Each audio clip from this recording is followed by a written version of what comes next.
नमस्कार मेरे प्यारे साथियों। I am summer. तो आज हम एक बहुत ही कॉमन टॉपिक के ऊपर डिस्कस करने वाले हैं। जैसे आपके सामने लिखा भी है, variables and constant in algebraic expressions. अब इसको अपन अगर ट्रांसलेट करें तो इसका क्या मतलब होगा? इसका सिर्फ मीन्स इतना सा होगा कि वेरिएबल मीन्स चर और कांस्टेंट्स मीन्स अचर।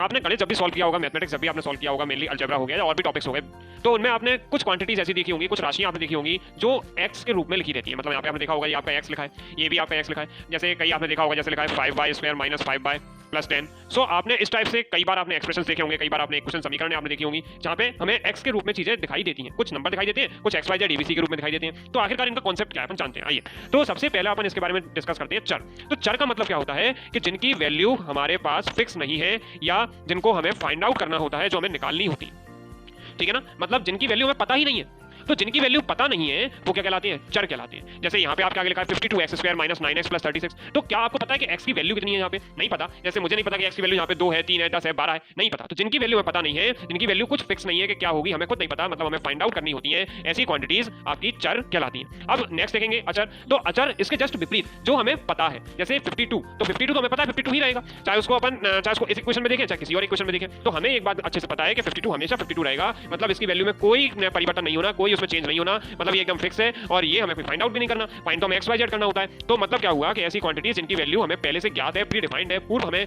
निर्धारित है, वो सारी क्वांटिटीज हमारी अचर कहलाती हैं। और जिनको हमें देखकर ऐसा लगे कि इसके बारे में पता नहीं है, इसके बारे में भी फाइंड आउट करना है, सर्च करना है, तो वो आपकी वेरिएबल्स कहलाते हैं या आपके अचर कहलाते हैं। देखिए यहाँ पे मैंने एक एग्जांपल भी लिया, 52x² माइनस 9x प्लस 36। अब किसी ने आपसे पूछा कि अकेला ये इतना इतना, ये आपका क्या कहलाएगा? इक्वल टू से पहले वाला, तो ये आपके एक्सप्रेशंस कहलाते हैं। ये क्या कहलाएंगे? आपके एक्सप्रेशंस कहलाते हैं। और अगर ये पूरे की बात करें कि यहाँ पे आपका LHS भी है, RHS भी है, इक्वल टू भी है, तो ये आपकी इक्वेशंस कहलाती हैं, समीकरण जिसको अपन कहते हैं। और यहाँ पे देखो m को हाईलाइट किया गया है, तो m क्या है? वेरिएबल मींस चर। यहाँ पे देखो x को हाईलाइट किया गया है, x क्या है? चर। और 9 और x दोनों को अगर अपन करें तो ये कहलाते हैं पद, टर्म कहलाते हैं। 9 और x मिलकर क्या कहलाते हैं? पद या टर्म कहलाते हैं। अब एक और शब्द बहुत इंपॉर्टेंट है जिसके बारे में हम डिस्कस करते हैं। तो एक और शब्द की अगर मैं आपसे बात करूं तो आप क्या बोलेंगे? जैसे मैंने यहाँ पे लिखा हुआ है कॉफिशिएंट्स। तो कॉफिशिएंट मतलब अपन इसको हिंदी में बोलते हैं गुणांक। तो यहाँ पे गुणांक का मतलब क्या होता है? अपन इसको अगर संधि विच्छेद करें तो ये क्या होगा? गुणा प्लस अंक।